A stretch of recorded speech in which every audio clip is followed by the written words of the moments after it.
Principis from South Indian Common Juniorate. I Have a Dream by Martin Luther King Jr. I am happy to join with you today in what will go down in history as the greatest demonstration for freedom in the history of our nation. 50 years ago, a great American, in whose symbolic shadow we stand today, signed the Emancipation Proclamation. This came as a great beacon light of hope to millions of Negro slaves who had been seared in the flames of withering injustice. It came as a joyous daybreak to end a long night of their captivity. But 100 years later, the Negro still is not free. 100 years later, the Negro is still sadly crippled by the manacles of segregation and the chains of discrimination. 100 years later, the Negro lives on a lonely island of poverty in a vast ocean of material prosperity. 100 years later, the Negro is still languished in the corners of American society and finds himself an exile in his own land. And so, we have come here today to dramatize this shameful condition. In a sense, we have come to a nation's capital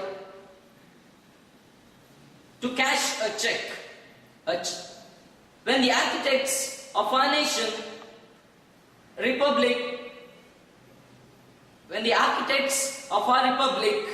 wrote the magnificent words of the Constitution and the Declaration of Freedom, they were signing a promissory note to which every American was to fall heir.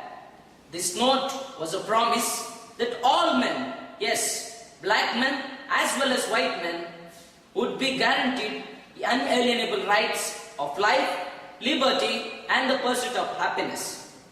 It is obvious today that America has defaulted on this promissory note insofar as the citizens of color are concerned. Instead of honoring the sacred obligation, America has given the Negro people a bad check, which has come back marked insufficient funds. But we refuse today that the Bank of Justice is bankrupt. We refuse to believe that there are insufficient funds in the great vaults of opportunity of this nation. And so, we have come here to cash a check that will give us upon demand the riches of freedom and the security of justice. We have also come to this hallowed spot to remind America of the fierce urgency of now.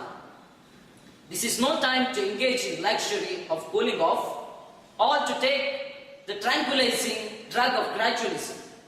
Now is the time to make real the dreams of the democracy. Now is the time to rise from the dark and desolate valley of segregation. Now is the time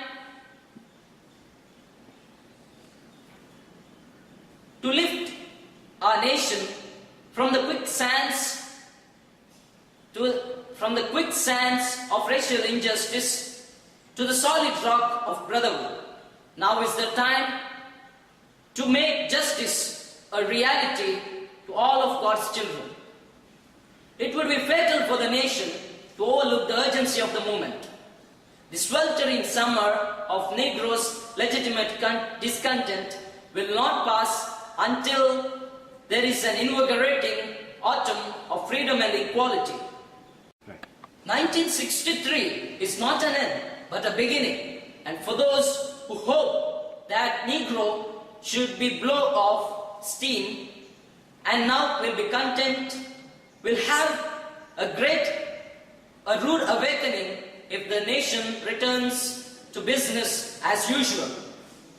There will be neither rest nor tranquility in America until the Negro is granted his citizenship rights.